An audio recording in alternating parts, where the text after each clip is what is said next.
जय माता दी दोस्तों। ओम नमः शिवाय। आप सभी का बहुत बहुत स्वागत है। आज हम लोग गुरुवार की व्रत कथा सुनेंगे। आप सभी कथा को सुनने से पहले वीडियो को लाइक ज़रूर करें, साथ ही में हमारे चैनल को सब्सक्राइब भी करें ताकि आप सभी को ऐसी ही कथाएं सुनने को मिलें और माता रानी की कृपा आप सभी पर बनी रहे।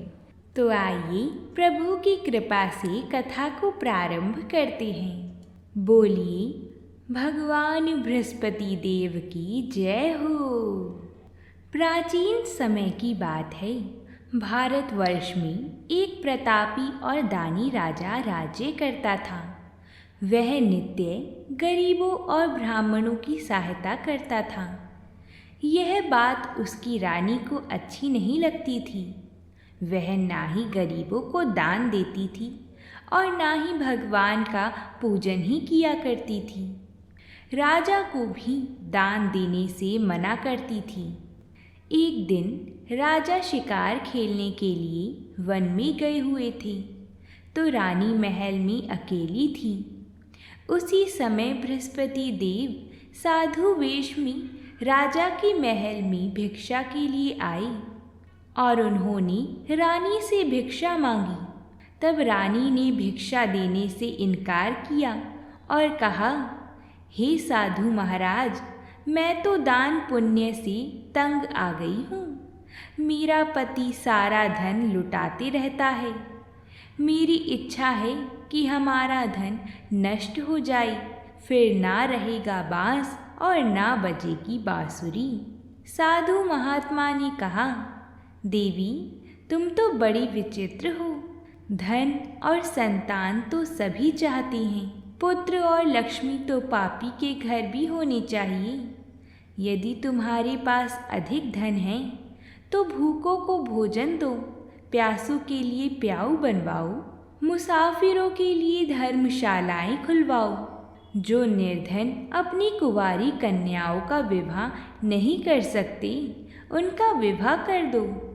ऐसे और कई काम हैं जिनके करने से तुम्हारा यश पूरे लोक और परलोक में फैलेगा। परंतु रानी पर उपदेश का कोई प्रभाव ना पड़ा।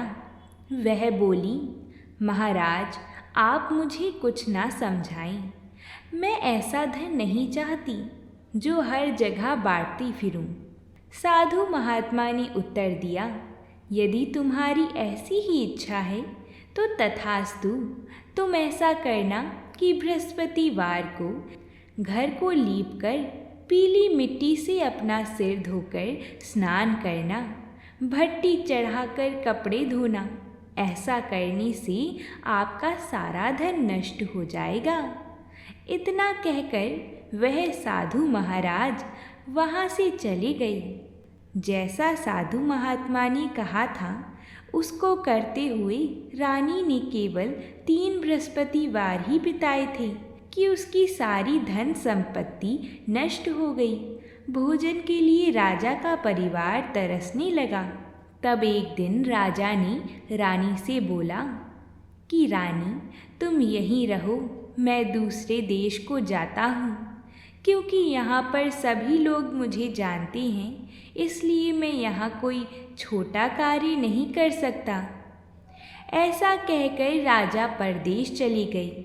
वहाँ वह जंगल से लकड़ी काट कर लाती और शहर में बेचा करती थी। इस तरह वह अपना जीवन व्यतीत करने लगी।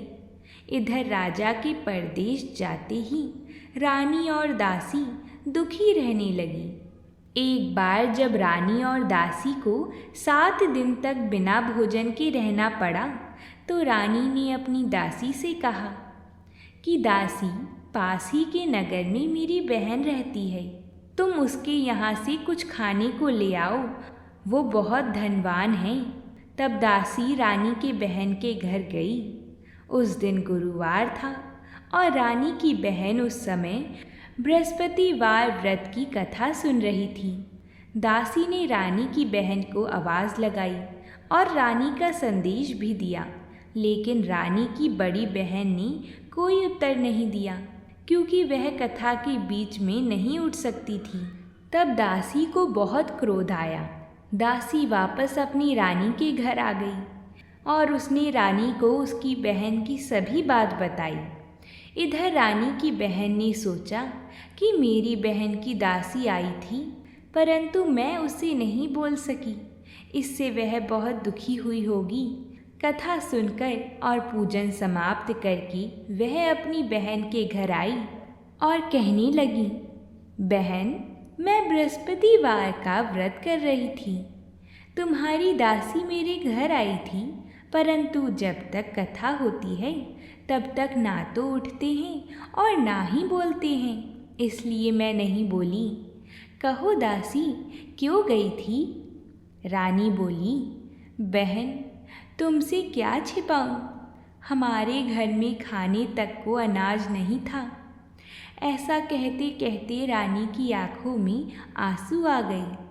उसने दासी समेत पिछले 7 दिनों से भूखे रहने तक की सारी बात बताई।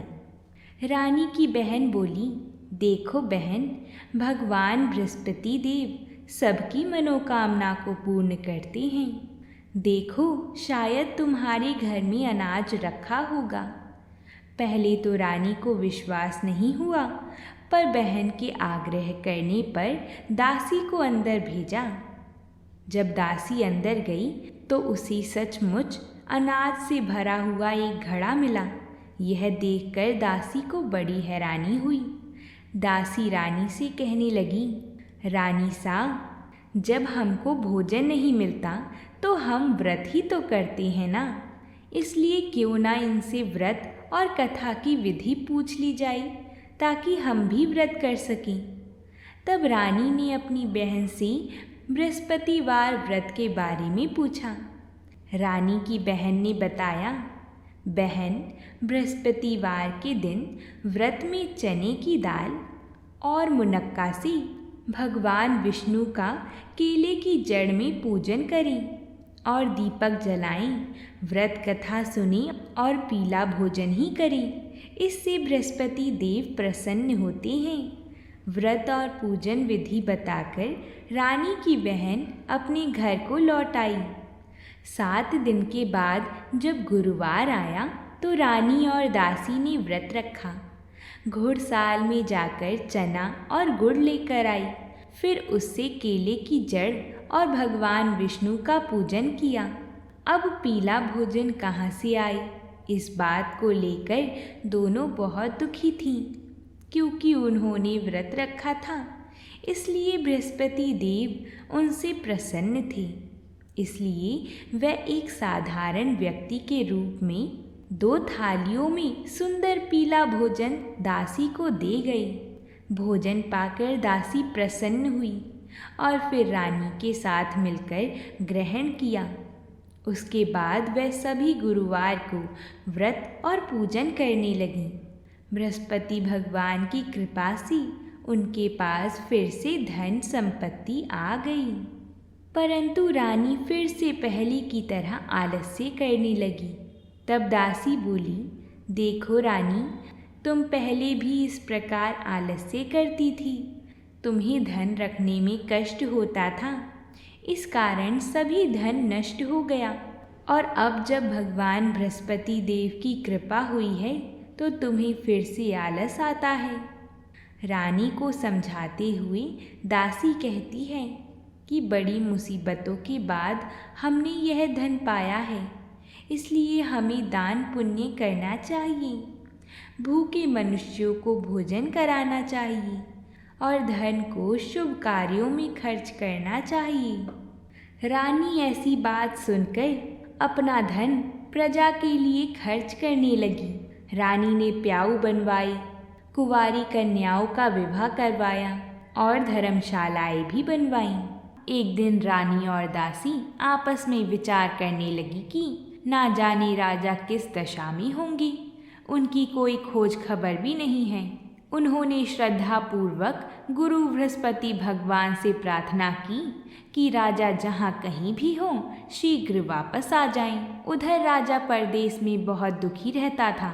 वह प्रतिदिन जंगल से लकड़ी बीन कर लाता और उसे शहर में बेचकर अपने दुखी जीवन को बड़ी कठिनता से व्यतीत करता था।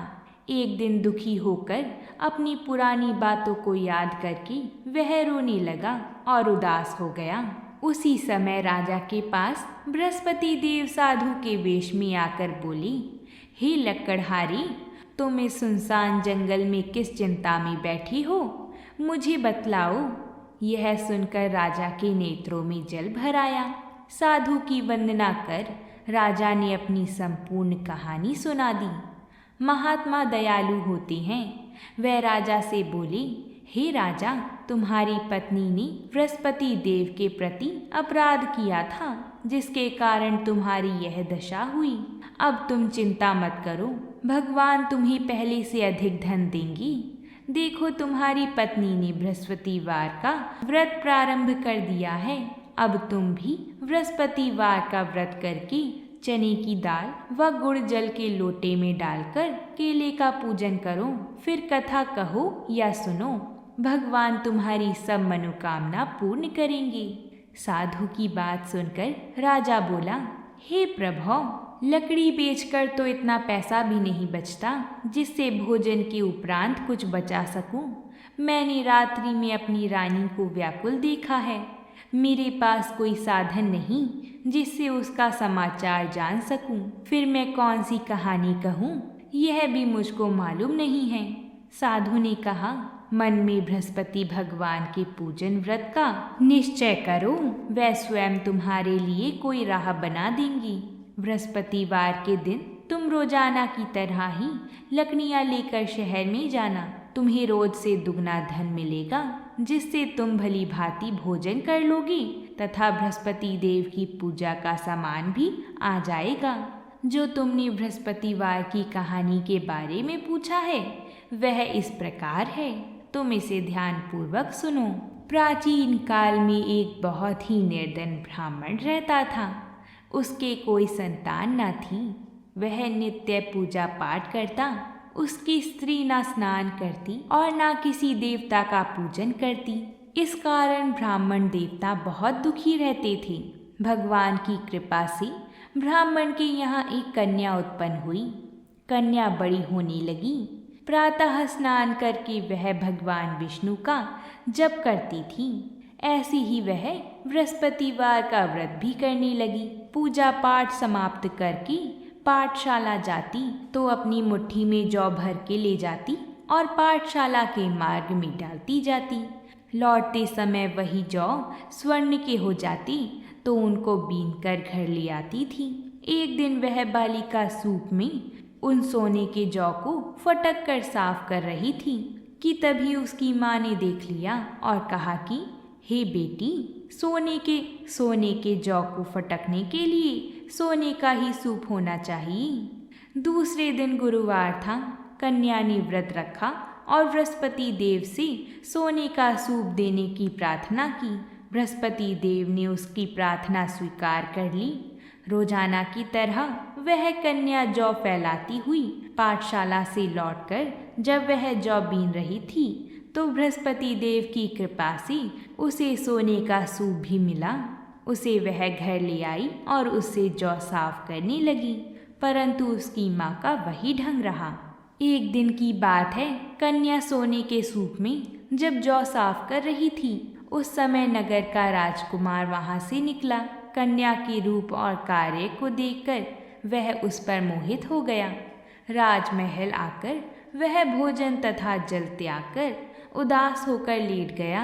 राजा को जब राजकुमार की इस हालत का पता चला कि उसने अन्न जल त्याग दिया है तो राजा अपने मंत्रियों के साथ अपने पुत्र के पास गया और इस बात का कारण पूछा।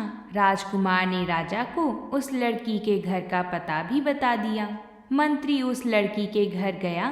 मंत्री ने ब्राह्मण के समक्ष राजा की ओर से निवेदन किया।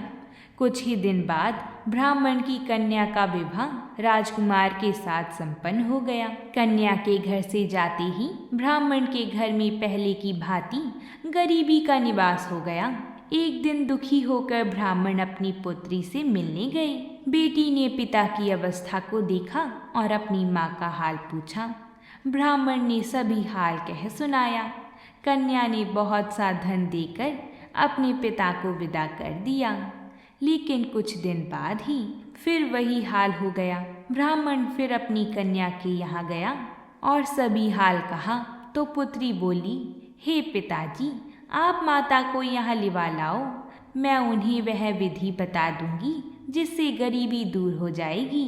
ब्राह्मण देवता अपनी स्त्री को साथ लेकर अपनी पुत्री के पास राजमहल पहुँचे तो पुत्री अपनी माँ को समझाने लगी, हे माँ देखो, तुम प्रातः काल स्नान आदि करके विष्णु भगवान का पूजन करो तो सब दरिद्रता दूर हो जाएगी।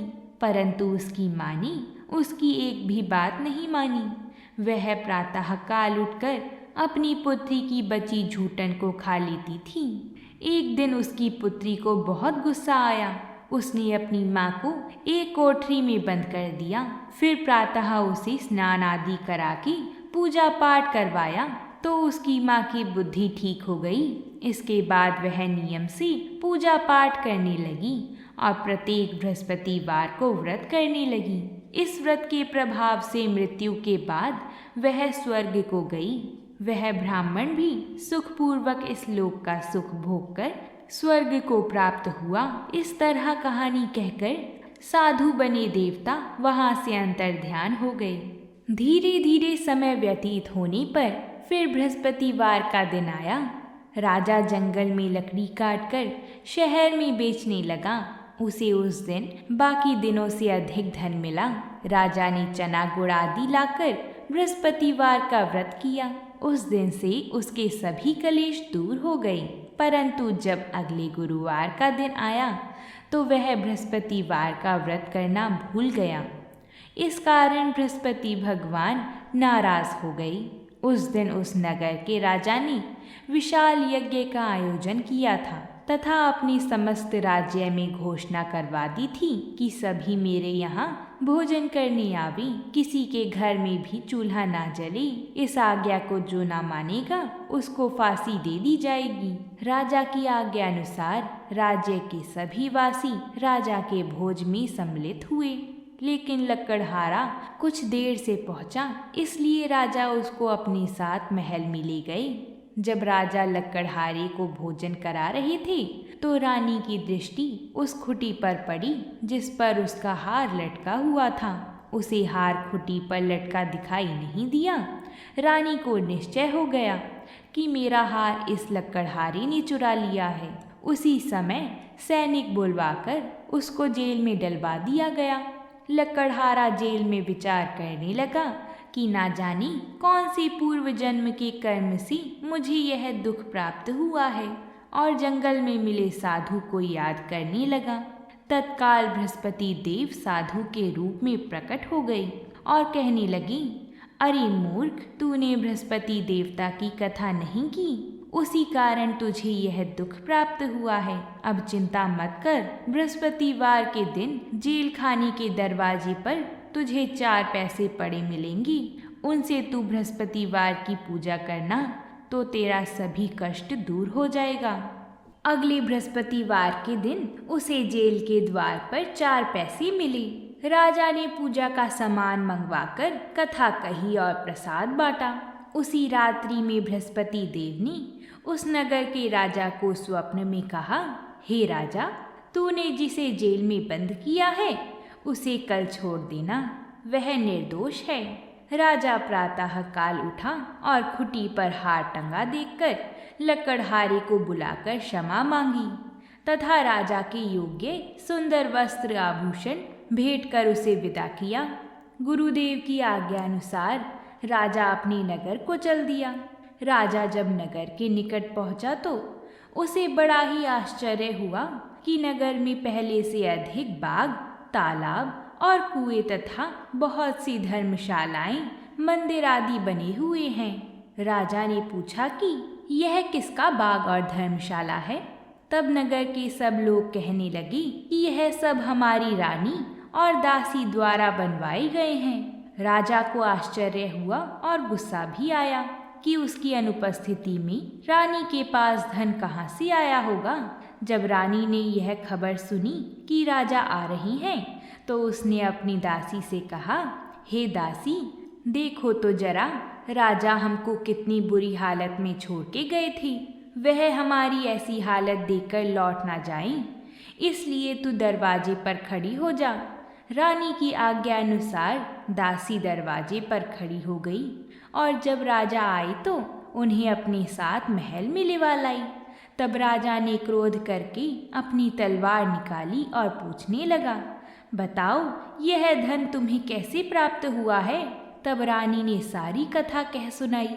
तब राजा ने निश्चय किया कि मैं रोजाना दिन में 3 बार कहानी कहा करूँगा और रोज व्रत किया करूँगा। अब हर समय राजा के दुपट्टे में चने की दाल बंधी रहती तथा दिन में 3 बार कथा कहता। एक रोज राजा ने विचार किया कि चलो अपनी बहन के यहाँ हो आऊं। इस तरह का निश्चय कर राजा घोड़े पर सवार होकर अपनी बहन के यहाँ चल दिया। मार्ग में उसने देखा कि कुछ आदमी एक मुर्दे को लिवा जा रहे हैं। उन्हें रोककर राजा कहने लगा, अरे भाइयों, मेरी बृहस्पतिवार की कथा सुन लो। वह बोले, लो, हमारा तो आदमी मर गया है, इनको अपनी कथा की पड़ी है। परंतु कुछ आदमी बोले, अच्छा कहो, हम तुम्हारी कथा भी सुनेंगे। तब राजा ने दाल निकाली और कथा कहनी शुरू कर दी। जब कथा आधी हुई तो मुर्दा हिलने लगा और जब कथा समाप्त हुई तो राम राम करके वह मुर्दा खड़ा हो गया। राजा आगे बढ़ा। उसे चलते चलते शाम हो गई। आगे मार्ग में उसे एक किसान खेत में हल चलाता हुआ मिला। राजा ने उससे कथा सुनने का आग्रह किया, लेकिन वह नहीं माना। राजा आगे चल पड़ा। राजा के हटते ही बैल पछाड़ खाकर गिर गई तथा किसान के पेट में बहुत जोर से दर्द होने लगा। उसी समय किसान की माँ रोटी लेकर आई। उसने जब देखा तो अपने पुत्र से सब हाल पूछा। बेटे ने सभी हाल बता दिया। बुढ़िया दौड़ती दौड़ती उस घुड़सवार के पास पहुंची और उससे बोली, मैं तेरी कथा सुनूंगी, तू अपनी कथा मेरे खेत पर ही चलकर कहना। राजा ने लौटकर बुढ़िया के खेत पर जाकर कथा कही, जिसके सुनते ही बैल खड़ी हो गई तथा किसान के पेट का दर्द भी बंद हो गया। राजा अपनी बहन के घर जा पहुंचा। बहन ने भाई की खूब मेहमान नवाजी करी। दूसरे रोज प्रातःकाल राजा जागा तो वह देखने लगा कि यहाँ सब लोग भोजन कर रहे हैं। राजा ने अपनी बहन से जब पूछा, ऐसा कोई मनुष्य है जिसने भोजन नहीं किया हो, जो मेरी बृहस्पतिवार की कथा सुन ली? बहन बोली, हे भैया, यह देश ऐसा ही है। यहाँ लोग पहले भोजन करते हैं, बाद में कोई अन्य काम करते हैं। फिर वह कुम्हार के घर गई जिसका लड़का बीमार था। उसे मालूम हुआ कि उसके यहाँ 3 दिन से किसी ने भी भोजन नहीं किया है। रानी ने अपने भाई की कथा सुनने के लिए कुम्हार से कहा। वह तैयार हो गया। राजा ने जाकर बृहस्पतिवार की कथा कही, जिसको सुनकर उसका लड़का ठीक हो गया। अब तो राजा की प्रशंसा होने लगी। एक दिन राजा ने अपनी बहन को कहा, हे बहन, मैं अब अपने घर जाऊंगा, तुम भी तैयार हो जाओ। राजा की बहन ने अपनी सास से अपने भाई के साथ जाने की आज्ञा मांगी तो सास बोली, हाँ चली जा, मगर अपने लड़के को मत ले जाना, क्योंकि तेरे भाई के कोई संतान नहीं है। बहन ने अपने भाई से कहा, हे भैया, मैं तो चलूँगी, मगर कोई बालक नहीं जाएगा। तब राजा अपनी बहन को भी छोड़कर दुखी मन से अपनी नगर को लौट आया। राजा ने अपनी रानी से सारी कथा बताई और बिना भोजन किए वह शैया पर लेट गया। रानी बोली, हे प्रभु, बृहस्पति देव ने हमें सब कुछ दिया है, वह हमें संतान अवश्य देंगे। उसी रात बृहस्पति देव ने राजा को स्वप्न में कहा, हे राजा, उठ जा और सभी सोच त्याग दे, तेरी रानी गर्भवती है। राजा को यह जानकर बड़ी खुशी हुई। 9वें महीने में रानी के गर्भ से एक सुंदर पुत्र पैदा हुआ। तब राजा बोला, हे रानी, स्त्री बिना भोजन के रह सकती है, परंतु बिना कहे नहीं रह सकती। जब मेरी बहन आएगी तो तुम उससे कुछ मत कहना। रानी ने हाँ कर दी। जब राजा की बहन ने यह शुभ समाचार सुना तो वह बहुत खुश हुई तथा बधाई लेकर अपने भाई के यहाँ आई। रानी ने तब उसे आने का उल्हाना दिया। जब भाई अपने साथ ला रहे थे तब टाल गई, उनके साथ ना आई और आज अपने आप ही भागी भागी बिना बुलाए आ गई। तो राजा की बहन बोली, भाई मैं इस प्रकार ना कहती तो तुम्हारे घर औलाद कैसी होती। बृहस्पति देव सभी कामनाएं पूर्ण करते हैं।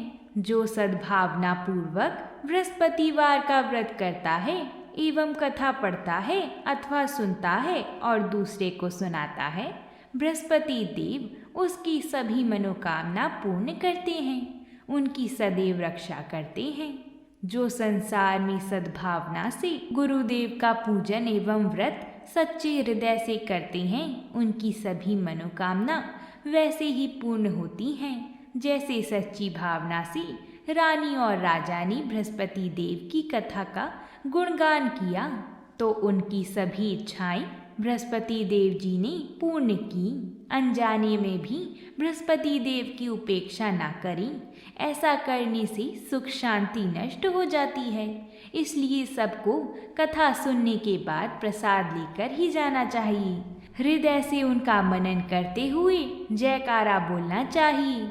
बृहस्पति देव जी की जय हो। अगर आप सभी को हमारी ये कथा पसंद आई हो तो वीडियो को लाइक ज़रूर करिएगा। प्रेम से बोलिए जय माता दी।